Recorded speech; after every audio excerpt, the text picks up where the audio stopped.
നമസ്കാരം. ഞാൻ മൊയ്തീൻ ഷാ വിഷനിലേക്ക് എല്ലാവർക്കും സ്വാഗതം. ബഹുമാനിയെ, ജോർജ് ഫെർണാണ്ടസ് അവരുടെ ചരമദിനമാണ്. നിങ്ങൾക്കറിയാം, ഇന്ത്യൻ രാഷ്ട്രീയത്തിൽ ജോർജ് ഫെർണാണ്ടസിനുള്ള സ്ഥാനവും അദ്ദേഹത്തിൻ്റെ പൊതുജനങ്ങളുടെ പ്രവൃത്തി ആ ധന്യാത്മാവിന് ഒരിക്കൽ കൂടി ആദരാഞ്ജലി നേർന്നുകൊണ്ട് തുടങ്ങും. ഈ ഷാ വിഷൻ ഉന്നയിച്ച പല കാര്യങ്ങളും, വർഷങ്ങളായിട്ട് നമ്മൾ ഉന്നയിക്കുന്ന പല കാര്യങ്ങളും ഇന്ന് യാഥാർത്ഥ്യമായിക്കൊണ്ടിരിക്കുകയാണ്. മറ്റൊന്നല്ല, ഏതായാലും 40% മുസ്ലിങ്ങളുടെ കേരളത്തിൽ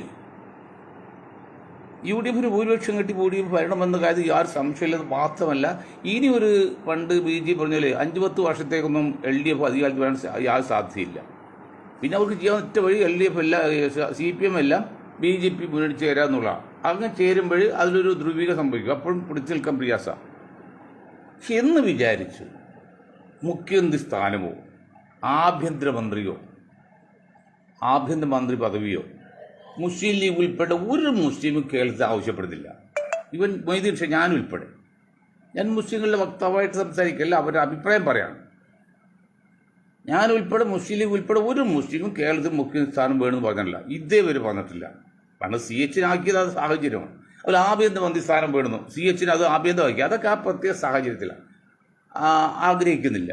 അപ്പോൾ നിങ്ങൾക്ക് ഇതര സമുദായങ്ങൾക്ക് വളരെ ആത്മാർത്ഥമായിട്ടും വിശ്വാസത്തിലും എടുക്കാം. മുസ്ലിം ലീഗ് ഉൾപ്പെടെ ഭരണം വന്നുകൊണ്ട് മറ്റേതൊരു സമുദായത്തിൽ കിട്ടിയാൽ കൂടുതൽ ആനുകൂല്യം നിങ്ങൾക്ക് കിട്ടുമെന്ന കാര്യത്തിൽ യാതൊരു സംശയമില്ല. അതിന് ഉദാഹരണം പണ്ട് CH ഒക്കെ വല്ലതും കാണിച്ചിട്ടുണ്ട്, അത് ശ്രീധരൻപിള്ളയൊക്കെ പറഞ്ഞിട്ടുണ്ട്. പക്ഷെ എന്താ വേണ്ട, എല്ലാവർക്കും തുല്യ നീതി വേണം. ജനസംഖ്യയ്ക്ക് ആനുപാതികമായി സ്ഥാനമാനങ്ങൾ വേണം. അതൊക്കെ നമ്മൾ പറയുന്നുള്ളൂ. അല്ല, ഒരിക്കലും മുസ്ലിം സമുദായത്തിന് കൂടുതൽ കൊടുക്കണമെന്നോ അല്ലെങ്കിൽ ഒപ്പം കൊടുക്കുന്നത് പോലും പറയുന്നില്ല. കാരണം കുറച്ചുകൂടി താഴ്ത്ത് കിടന്നുകൊണ്ട് പെട്ടെന്ന് ഒപ്പം എത്താൻ ബുദ്ധിമുട്ടാണ്. പക്ഷെ എങ്കിലും മനുഷ്യൻ കൊണ്ട് പറയിപ്പിക്കാത്ത വിധത്തിൽ അവസരങ്ങൾ കൊടുക്കണം.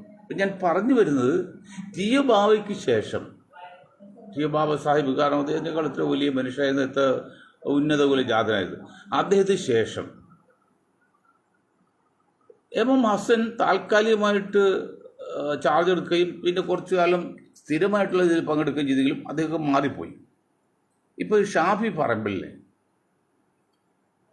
ഇപ്പോഴത്തെ പ്രസിഡന്റ് സണ്ണി ജോസഫ് മത്സരിക്കുകയാണെങ്കിൽ തൽക്കാലം ചാർജ് ഏൽപ്പിക്കുക എന്നൊരു തീരുമാനം UDF അല്ലെങ്കിൽ കേന്ദ്ര നേതൃത്വം ഉൾപ്പെടെ എടുത്തത്, അതൊക്കെ വളരെ UDF അനുകൂലമായ ഘടകമാണ്.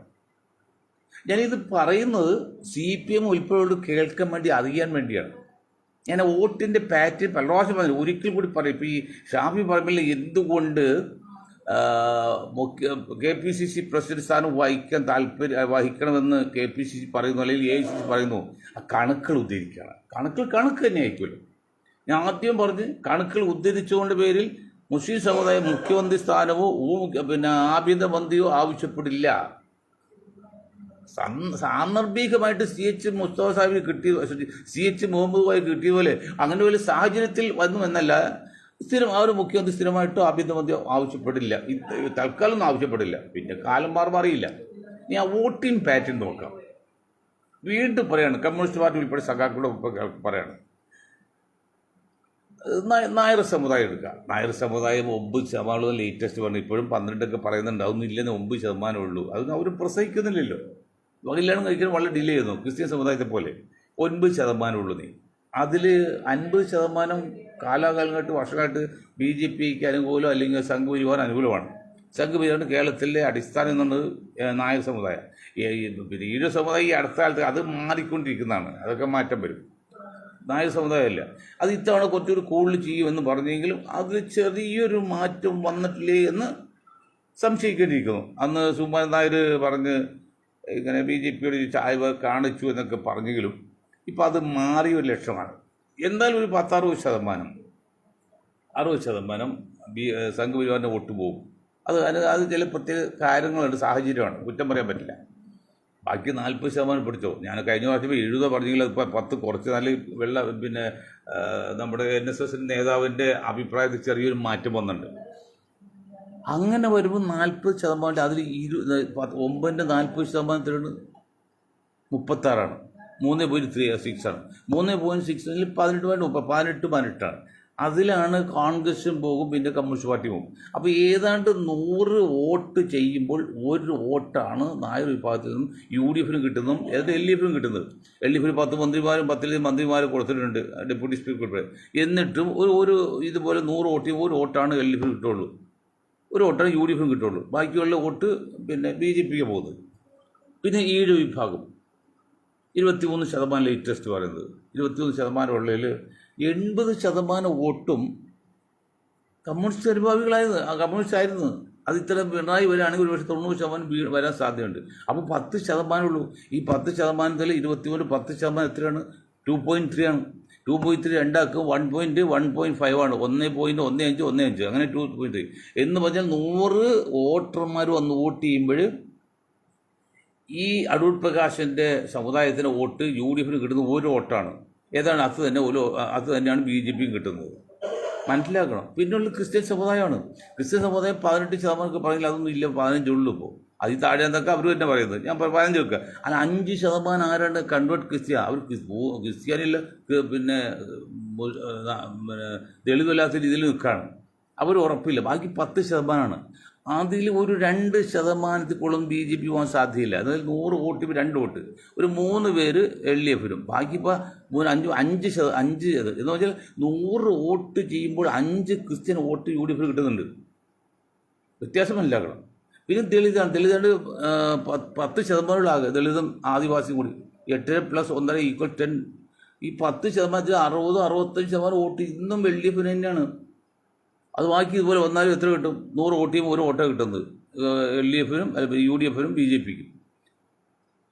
പിന്നെ മെയിനായിട്ടുള്ളത് തീവ്ര സഭയൊക്കെയാണ്. അതൊക്കെ വന്ന് 1/1 ആയിട്ട് 3 പേർക്ക് തുല്യമായിട്ട് പോകും. അതേ സ്ഥാനത്ത് 40% കൂടുതലുണ്ടെന്ന് BJP പറയുന്നു, 3/1 കൂടുതലുണ്ടെന്ന് സാധാരണ പറയുന്നു. ഈ 3/1 പിടിക്കുക, 35% പിടിക്കുക.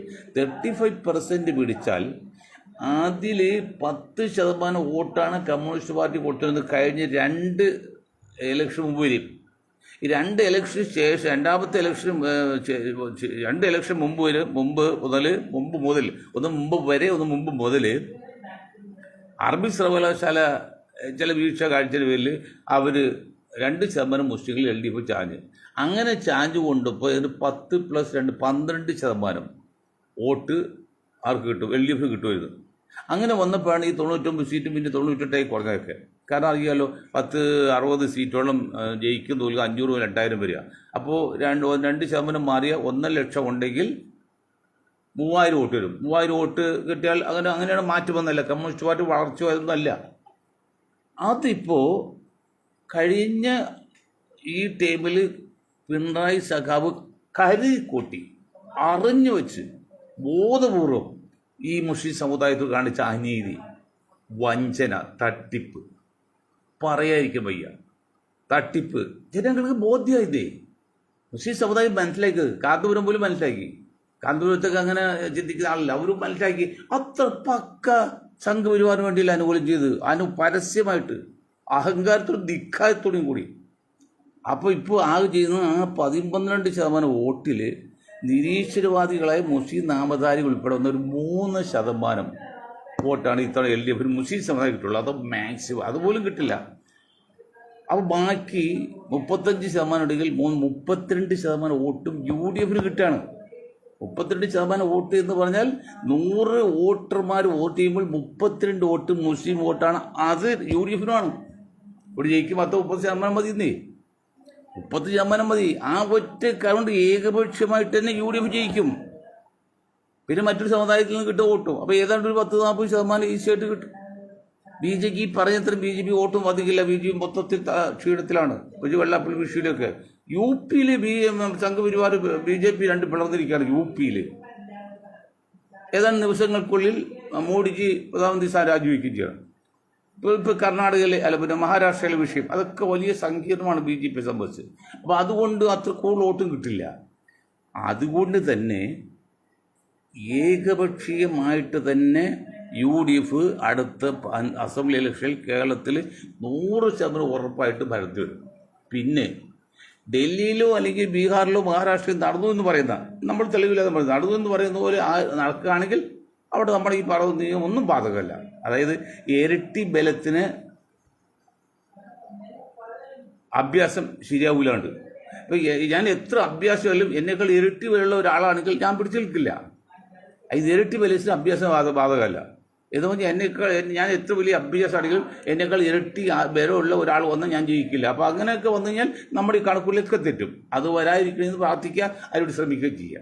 അപ്പോൾ ഏതായാലും വൈകിയാണെങ്കിലും കോൺഗ്രസ്സിലെ നേതാക്കളും UDF നേതാക്കളും ചില കാര്യങ്ങൾ, വസ്തുതാപരമായ കാര്യങ്ങൾ, കണക്കുകൾ ഉദ്ധരിച്ചുകൊണ്ട് അവർക്ക് ബോധ്യം വന്നിട്ടുണ്ട്. അത് തന്നെ ഇവിടുത്തെ മുസ്ലിം സമുദായത്തിന് വലിയൊരു അനുകൂലമാണ്. അതായത് നമ്മൾ പറയുന്ന കാര്യങ്ങൾ നമ്മുടെ ഭർത്താക്കന്മാർക്ക് മനസ്സിലാകുന്നുണ്ടെങ്കിൽ, അത് ഉൾക്കൊള്ളുന്നെങ്കിൽ ആ ഭാര്യ വിജയിച്ചു. നമ്മൾ എത്ര പറഞ്ഞാലും ഭർത്താവിന് മനസ്സിലാകില്ലെങ്കിൽ ആ ഭാര്യ കഷ്ടത്തിൽ. ഇന്നിപ്പോൾ മുസ്ലിം സമുദായം പറഞ്ഞ്, പ്രത്യേകിച്ച് മൊയ്തീൻ ഷാഹിബ് ഞങ്ങളുടെ ഗ്രൂപ്പൊക്കെ പറഞ്ഞ് വർഷങ്ങളായിട്ട് 5-8 വർഷമായില്ലേ പറഞ്ഞ് സത്യം പറഞ്ഞ് വേറെ ഒരു ഗ്രൂപ്പും പറഞ്ഞില്ല. പറഞ്ഞ് അത് ജനങ്ങളുടെ ഇടയിലും ബോധ്യം വന്ന് കോൺഗ്രസ് നേതാക്കളുടെ ഇടയിൽ വന്ന് ലീഗർക്ക് പോലും മനസ്സിലാക്കണം. അത് അമിതമായി സീറ്റ് ചോദിക്കുന്നില്ല. അമിതമായി സീറ്റ് ചോദിച്ചാൽ പ്രശ്നം ഉണ്ടാക്കരുത് എന്നാണ്. നിങ്ങൾ പരമാവധി സീറ്റ് കുറച്ച് വാങ്ങിക്കുക, പരമാവധി കൂടുതൽ ജയിക്കുക. ഇത് ഒരു ഫ്രേസ് ഇതാണ്. പരമാവധി സീറ്റ് കുറച്ച് വാങ്ങിക്കുക, പരമാവധി സീറ്റ് വിജയിക്കുക. അത് ലീഗോടും കേരള കോൺഗ്രസും ഒക്കെ ഇന്നലെ PC തോമസ് ചേട്ടനോട് പറഞ്ഞതാണ്. നിങ്ങൾ പരമാവധി സീറ്റ് കുറച്ച് വാങ്ങിക്കുക, ഇത് മാക്സിമം ഇത് ജയിക്കാൻ നോക്ക്. അതാണ് നിലനിൽപ്പിന്റെ അടിസ്ഥാനം. അതാണ് എൻ്റെ സൈക്കോളജി, ഫിലോസഫി, ശാസ്ത്രീയ. അപ്പോൾ ഇത് ഏതായാലും കോൺഗ്രസ്സിന് നേതാക്കൾക്ക് ഇത് മാറിയിട്ട് അത് മനസ്സിലായി എന്ന് പറയുമ്പോൾ ഞങ്ങളെ പോലെയുള്ള പ്രവൃത്തിക്ക്, അധ്വാനത്തിന് ഫലമുണ്ടായി. സത്യസന്ധമായിട്ട് പറയണം. ഞങ്ങൾ ഈ അരമണിക്കൂർ വെച്ച് ഈ ദിവസങ്ങളോളം പറയുമ്പോൾ പലർക്കും ദേഷ്യം വന്നിട്ടുണ്ട്. ഇയാൾക്ക് വേറെ പണിയൊന്നുമില്ല, അരമണിക്കൂർ ആര് വായിക്കുന്നു? എനിക്ക് ജനങ്ങൾ പറയണ്ടേ, ഞാൻ ഈ കാണികളെ എണ്ണം കൂട്ടി പരസ്യം വാങ്ങിക്കാൻ വേണ്ടിയില്ല. സമൂഹത്തിനും സമുദായത്തിനും നാടിനും രക്ഷ ഉണ്ടാകാനും മാറ്റം ഉണ്ടാകാനും വേണ്ടിയാണ്. അനീതിക്ക് പൊരുതാൻ വേണ്ടിയാണ്, നീതിക്ക് ലഭിക്കാൻ വേണ്ടിയാണ്. അതിലെല്ലാം ഒരു സക്സസ്. ഇപ്പോൾ ഷാഫി പറമ്പലിലെ സണ്ണി ജോർജ് അതുപോലെ അദ്ദേഹം മത്സരിക്കുകയാണെങ്കിൽ അത് ചാർജ് കൊടുക്കാമെന്ന് തീരുമാനം എടുത്തിട്ടുണ്ടെന്ന് കേൾക്കുന്നു. അത് നല്ലൊരു തീരുമാനമാണ്. ഇത്രയും കാലം നിരാശരായ ആ ന്യൂനപക്ഷങ്ങളാണെങ്കിൽ ഭൂരിപക്ഷ സമുദായങ്ങൾക്ക്, അവരുടെ അണികൾക്കും അവരുടെ ബുദ്ധിജീവികൾക്കും ഒരു ആശ്വാസം കിട്ടും. ഇപ്പോൾ ഷാഫി പറമ്പിൽ KPCC പ്രസിഡന്റ് ആയത് ഈ സമുദായത്തിന് ഒരു നേട്ടമില്ല, ഏത് സമുദായത്തിന് നേട്ടമില്ല, ഒന്നും ചെയ്യാൻ പറ്റില്ല. ഇവിടെ ചില വ്യവസ്ഥാപിതമായ രീതിയുണ്ട്, ആ രീതി വിട്ട് ആർക്കും ചെയ്യാൻ പറ്റില്ല. എങ്കിലും പറഞ്ഞു കിടക്കാം. ഓക്കെ, ഇത് നല്ലൊരു അനുകൂലമായ ഘടകമാണ്. ഇനിയിപ്പോൾ മാർക്സിസ്റ്റ് പാർട്ടിയുടെ തോൽവിയുടെ ഏറ്റവും വലിയ തെളിവായിട്ട് മനഃശാസ്ത്രജ്ഞനാണ് പറയുന്നത്. അറിയോ പഴയ അണ്ടനും അടകൊണ്ടായാലും വേണ്ടില്ല, ജയിച്ചാൽ മതി. പണ്ട് സിസ്റ്റമിൽ 2 പ്രാവശ്യം ജയിച്ചവർക്ക് കൊടുക്കൂല എന്ന് പറഞ്ഞ് കഴിഞ്ഞ പ്രാവശ്യം കൊടുത്തില്ല. പിണറായി ചോദിച്ചു, ബാക്കി എല്ലാവരും മാറ്റുകയും ചെയ്തു. ഇപ്പോൾ ആ പിണറായി ഗ്രൂപ്പ് പറയുന്നത് ആരായാലും കുഴപ്പമില്ല, ജയിച്ചാൽ മതി. അങ്ങനെ മാണിയാശാനും കിണിയാശാനും എന്ന് വേണ്ട എല്ലാ വയസ്സന്മാരെയും പടുവൃദ്ധരെയും നിർത്തും, ജയിപ്പിക്കാൻ നോക്കും. പക്ഷെ അത് കോൺഗ്രസ്, നിങ്ങളതിലേക്ക് കടക്കരുത്. ഇന്നലത്തെ കോൺഗ്രസിൻ്റെ രാഷ്ട്രകാര്യ സമിതി, ഐക്യമുന്നണി രാഷ്ട്രീയകാര്യ സമിതിയിൽ ഒരു തീരുമാനം എടുത്തിട്ടുണ്ടല്ലോ. എന്താണത്? MP-മാരും മത്സരിക്കണ്ടെന്ന്. അത് നല്ലൊരു പോയിന്റാണ്. അങ്ങനെ ഒരാളെ വെച്ച് മറ്റാൾ അത് ബുദ്ധിമുട്ടും. അതെല്ലാം മാറ്റി കഴിഞ്ഞാൽ ആൾ അവിടെ കാരണം ജയിക്കാതെ പോയി പിന്നെ മറ്റേ സീറ്റ് അങ്ങനെ ഇരട്ടി നഷ്ടം വരും. അതൊക്കെ നല്ല കാര്യമാണ്. അതുപോലെ പരമാവധി 2 പ്രാവശ്യത്തിൽ 3 പ്രാവശ്യം ജയിച്ചവർക്ക് കൊടുക്കാൻ നോക്കുക. പരമാവധി വേണ്ട സാഹചര്യം കൊണ്ട് കൊടുക്കാം. ഇതിനേക്കാൾക്ക് ഉപരി 35% ഒന്ന് കണക്കാക്കിയാൽ തന്നെയും 13, 47 സീറ്റ് മുസ്ലിങ്ങൾക്ക് വരും. അപ്പോൾ അതിൽ 7 2 പോട്ടെ, ഒരു 45 സീറ്റിൽ മുസ്ലിങ്ങൾക്ക് കൊടുക്കണം. അതിൽ ലീഗിന് കൊടുക്കുക 20 സീറ്റ് കഴിഞ്ഞ് ബാക്കി 25 സീറ്റിലേക്ക് നിങ്ങൾ മുസ്ലിം സ്ഥാനാർത്ഥി നിന്ന് ജയിപ്പിക്കണം. എന്നിട്ട് കോൺഗ്രസ്, അവിടെ ശക്തി കോൺഗ്രസ് കിട്ടണം. അങ്ങനെ പുറത്ത് നല്ല ആൾക്കാർക്ക് കൊടുക്കാതെ, ലീഗിന് മുഴുവൻ കൊടുക്കാതെ ആ ശക്തി നിങ്ങൾ കോൺഗ്രസിനായിട്ട് ഉപയോഗിക്കണം. അവർ നിങ്ങൾ കൂടെ നിർത്തണം. അവർ വോട്ട് കിട്ടി ഭരണം മുന്നോട്ട് പോകണം. മാന്യമായി ഭരിക്കുകയും ചെയ്യണം. ഞാൻ വീണ്ടും പറയുന്നു, ഉപ്പുള്ളപ്പോൾ ഉപ്പിലിട്ട് ആരും എടുക്കില്ല എന്ന് പറയുമ്പോൾ അങ്ങനെ കോൺഗ്രസ് പാർട്ടിക്ക് നേതൃത്വം ചെറിയ ധാരണയൊക്കെ ഉണ്ടായിരുന്നു. ഒരു മൃദു ഹിന്ദു സമീപനം, അവർ കുറ്റം പറയാൻ പറ്റില്ല. അതൊക്കെ ഇപ്പോൾ രാഹുൽ ഗാന്ധി ഉൾപ്പെടെ മാറ്റി തന്നെ രക്ഷയില്ല. അവിടെ ഉപ്പ് എടുക്കാതെ പോയി നമ്മൾ ഉപ്പിലിട്ട് വേണം അരിയിലെടുക്കുമോ അതുപോലെയാണ്. പക്ഷെ ഇപ്പം ഇന്ന് എന്താണ് കമ്മ്യൂണിസ്റ്റ് പാർട്ടി ഓഫ് ഇന്ത്യ എടുക്കുന്നത്? ഉപ്പിലുള്ളപ്പോൾ ഉപ്പിലിട്ട് നടക്കാണ്. അത് ഉപ്പിലിട്ട് നടക്കാനല്ല, മൃദു ഹിന്ദുത്വമല്ല, ഉപ്പിലിട്ട് നടക്കൂല എന്ന് അവർക്കറിയാം. അത് ഏകദേശം റിസർച്ച് വെക്കുന്നുണ്ട്. അതുകൊണ്ട് അവരിപ്പോൾ എന്താണ് സൂപ്പർ ലോട്ടോ പറയും പോലെ തീവ്ര വർഗീയതയായി. BJP വർഗീയത പറഞ്ഞെങ്കിൽ ഇവർ തീവ്ര വർഗീയത പറയുന്നു. എത്ര ഒറ്റ കാര്യം പറയാം, ഇപ്പോൾ ബഡ്ജറ്റ് അവതരിപ്പിച്ചു. ഭരണത്തിന് ഇലക്ഷൻ മുമ്പുള്ള ബഡ്ജറ്റ് ഏത് കോന്തൻ മന്ത്രിമാർ ചില പരമാവധി അവർക്ക് ആനുകൂല്യം ചെയ്യും. അത് ഏത് ഗവൺമെൻറ് ചെയ്താൽ BJP ഗവൺമെൻറ് കോൺഗ്രസ് വെക്കുക ചെയ്യും. അത് വളരെ ഞാൻ പറയുന്നില്ല. പക്ഷെ അതിലൊരു പോയിന്റ് പറയാം. കന്യാസ്ത്രീ മഠങ്ങൾക്ക് കന്യാസ്ത്രീകൾക്ക് പെൻഷൻ കൊടുക്കുക സർക്കാർ ഖജനാവിന്ന് വേണം. ഈ കോൺഗ്രസ് ഈ കെ ടി ജലീലേക്ക് ഇപ്പോൾ കോന്തന്മാർ എന്താ പറഞ്ഞറിയോ? അന്ന് ശബരിമല പോലുള്ള അമ്പലത്തെ വരുമാനം എടുത്ത് ഇവിടെ മൊല്ലാമക്ക് പെൻഷൻ കൊടുത്തു എന്ന് പറഞ്ഞപ്പോൾ ഈ ജലീൽ ഉൾപ്പെടെ വലിയ ആളായിട്ട് നടക്കുക ജലീൽ ഉൾപ്പെടെ അത് തിരുത്തിയില്ല. 10 വോട്ട് കിട്ടാൻ കിട്ടുമോ? പിന്നെ പിണറായി തിരുത്തിയില്ല. ഈ ജലീലെ മന്ത്രി ന്യൂനപക്ഷ വകുപ്പ് തിരുത്തിയില്ല. എടോ, ഈ സമുദായത്തെ വഞ്ചിക്കാൻ ജലീലിനോട് ആദ്യം അവസരം മതി. സമുദായത്തെ നിങ്ങൾ വഞ്ചിക്കരുത്. നിങ്ങൾ സമുദായം സ്ത്രീ ആവണമെന്നില്ല, പക്ഷെ വഞ്ചിക്കരുത്. ആ സത്യാവസ്ഥകൾ തുറന്ന് പറഞ്ഞെങ്കിൽ ഇത്രയും പ്രശ്നം കേരളത്തിൽ ഉണ്ടാവുമെന്നോ? കുറേ നാളെ എന്തായിരുന്നു കേരളത്തിൽ? അമ്പലത്തിൽ പണം എടുത്ത് മല്ലമാർക്ക് പെൻഷൻ കൊടുക്കുന്നത് അനീതിയല്ലേ? അനീതി മാത്രമല്ല, എല്ലാവരും രക്തം തിളക്കൂലേ? അത് മന്ദബുദ്ധികളുടെ. ആ സമയത്ത് നിങ്ങൾ ഒരു ധവളവത്ത് ഇറക്കിയോ? നിങ്ങൾ പറഞ്ഞു അങ്ങനെയല്ലെന്ന് പറഞ്ഞു. ഇലക്ഷൻ കഴിഞ്ഞ് 5-6 മാസം കഴിഞ്ഞപ്പോൾ എന്താണ് ഒരു കയറേന്ന് പള്ളിയിൽ അച്ഛൻ വിളിച്ചു പറഞ്ഞു, കപ്പിയാർ കയറ് തുമ്പത്തൊരു പശു എന്ന്. അത് പതക്കാരും കേട്ടില്ല. കയറേന്ന് പറഞ്ഞു. ആര് കേൾക്കാനാ? അത് തുമ്പത്തൊരു പശു എന്ന് പണ്ട് തമാശ പറയുമ്പോലെ ഇങ്ങനെ സംഭവം ഒന്ന് മോങ്ങി വെച്ചു. വ്യക്തമായിട്ടൊന്നുമില്ല. അത് വേണം അങ്ങനെ പറയുന്ന കെ ടി ജലീലിൻ്റെ ഗവൺമെൻറ്, ജലീലിപ്പോൾ ഇല്ലെങ്കിലും ജലീലും പിണറായി ഗവൺമെൻറ് LDF ഗവൺമെൻറ്റും കന്യാസ്ത്രീ മഠം എല്ലാവിധ സുഖസൗകര്യത്തോടി ജീവിക്കുന്ന കോടികൾ സംഭാവന കൊടുത്തിട്ടാണ് കന്യാസ്ത്രീകൾ 90% അങ്ങോട്ട് ചെല്ലുന്നത്. വെറുതെ കെട്ടിക്കയറി ചെല്ലുന്നല്ല. ഈ മൊയിലാർ പഠിക്കാൻ പോകുമ്പോൾ ഒരു വഴിയില്ല, പണിയാൻ പോലും ആരോഗ്യമില്ലാത്തവരെ എന്നാൽ മോൻ പോയി ഓതാൻ പോകുന്നവർക്ക് മുല്ലാക്കാവുന്നതല്ല. കന്യാസ്ത്രീകൾ നല്ല വിദ്യാഭ്യാസമുള്ളവരും നല്ല വിദ്യാഭ്യാസം ഇല്ലെങ്കിൽ ഒരു വ്യത്യാസം കൊടുത്തു പണക്കാരും ഒക്കെ ആദ്യം എത്തുള്ളൂ. അവർക്കിപ്പോൾ എന്ത് കൊടുക്കുന്നു? പെൻഷൻ കൊടുക്കുന്നു. അത് സ്വാധീനം കൈമണി അല്ലെങ്കിൽ എന്താണ് സാർ? പിണറായി സാർ, ധനകാര്യമന്ത്രി രാജഗോപാൽ സാർ, ഇതൊക്കെ ചെയ്താലും സത്യം മനഃശാസ്ത്രമായി വിലയിരുത്തലാണ്, പിന്നെ ഫിലോസഫിക്കൽ വിലയിരുത്തലാണ്. ഇതൊക്കെ ചെയ്താലും നിങ്ങൾ രക്ഷപ്പെടാൻ പോകുന്നില്ല. കാരണം നിങ്ങളുടെ കളി അത്ര കണ്ട അത് അകന്നു പോയതിന് നമ്മൾ 100% കുറ്റം പറയില്ല കേട്ടോ. കാരണം സത്യം എല്ലാം പറയണമല്ലോ. കാരണം ഇത്തവണ എങ്ങനെയൊക്കെ നിങ്ങൾ സപ്പോർട്ട് മുസ്ലിംസ് ചെയ്താലും മുസ്ലിം വോട്ട് UDF ജയിപ്പിക്കാൻ തീരുമാനിച്ചിരിക്കുക. കാരണത്തിൽ അത് ഞാൻ പറഞ്ഞ LDFയുടെ എതിർപ്പോടെ പിണറായിയുടെ എതിർപ്പോടില്ല. പക്ഷേ ഈ സമയത്ത് LDF നിലനിൽക്കണമെങ്കിൽ ഇത്തവണ UDF ജയിക്കണം, അല്ലെങ്കിൽ LDF നശിച്ചു. അത് വേണ്ടി നിങ്ങൾ സംരക്ഷിക്കാൻ വേണ്ടി കൂടിയാണ് മുസ്ലിങ്ങൾ തീരുമാനമെടുത്തത്. അല്ലെങ്കിൽ LDFയുടെ വൈരാഗ്യം നല്ല സാധാരണ മുസ്ലിങ്ങൾ, പാർട്ടി മുസ്ലിങ്ങൾ ചിലപ്പോൾ അങ്ങനെ ആയിരിക്കും. എന്നെപ്പോലെ സാധാരണ മുസ്ലിങ്ങൾ അങ്ങനെ ഒരു വൈരാഗ്യ ബോധ്യം ഉണ്ടായിട്ടില്ല. അതാണ് നല്ലത്. നൽകു ഈ വണ്ടി വലിക്കുന്ന ആൾക്ക് ലാടം നിറക്കും. എന്താണെന്നറിയോ? ഉള്ളു ഭാരം വലിക്കാൻ വേണ്ടിയാണ്, അല്ലെങ്കിൽ പേടി തരൂലേ? അതുപോലെ ഇവിടെ നമ്മൾ ശ്രമിക്കുന്ന വിരോധം LDFന് നന്നാക്കാൻ വേണ്ടി. അതാണ് LDF നിലനിൽക്കണം. അങ്ങനെയാണ് UDF ജയിപ്പിക്കാനുള്ള ഒരു ശ്രമം. UDF ജയിക്കും, അതൊരു യാതൊരു സംശയമൊക്കെ. എന്തൊക്കെ മാനദണ്ഡം കണ്ട് പരസ്യം കൊടുത്താലും UDF ജയിക്കും. കാണുമല്ലോ, 35-ൽ 32% വോട്ട് N ബ്ലോക്ക് കിട്ടുന്നുണ്ട്, മറ്റ് തട്ടിപ്പൊന്നും ഇല്ലെങ്കിൽ. ബാക്കി 4-5% കിട്ടിയാൽ പോലെ അതിന് 10-15% പുറത്ത് കിട്ടും. അപ്പോൾ 45-47% വോട്ട് ഇത്തവണ UDFന് കിട്ടും. യാതൊരു സംശയക്കാത്തില്ല. കാരണം അത്ര കണ്ട് വർഗീയ ചായവും സംഘപരിവാർ അനുകൂലവും നിൽക്കുകളിലായിട്ടാണെങ്കിൽ പോലും LDF എടുക്കുകയാണ് പരസ്യമായിട്ട്. ഞാൻ ഇന്നലെ പറഞ്ഞില്ലേ, ഒരു അമ്പലത്തിൽ സംഘപരിവാർ ഗണഗീതം പാടി അത് എതിർക്കാൻ പോയി ഒരു കാക്കാനെ വിട്ടിരിക്കുന്നത്. ആ കാക്കങ്ങൾ ചത്തു കഴിഞ്ഞാൽ രക്തസാക്ഷിയാകാം. മുസ്ലിങ്ങൾ സ്വാഭാവികമായിട്ടും അത് ഉൾക്കൊള്ളുമല്ലോ.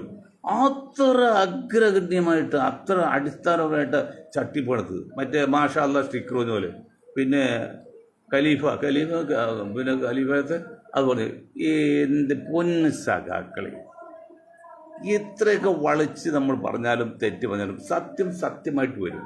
അത് ഇനിയും മനസ്സിലാക്കുക.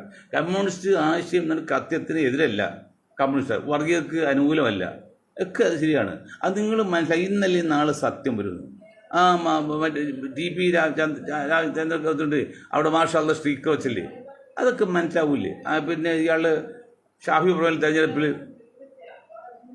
ഒരു വാക്ക് പ്രയോഗിച്ചിട്ട് കാഫിർ ഷോട്ട് അതിൻ്റെ സത്യത്തിൽ കണ്ടുപിടിച്ചതായിട്ട് അങ്ങനെ ഇരുട്ടുകൊണ്ട് വോട്ടടക്കലെ സഖാക്കളെ. നിങ്ങൾ സഖാക്കളുടെ മാതൃകമായി ജീവിക്കുന്ന ഒരു പ്രസ്ഥാനമാണ് കമ്മ്യൂണിസ്റ്റ് പാർട്ടി. അതാണ് തത്വതാണ്.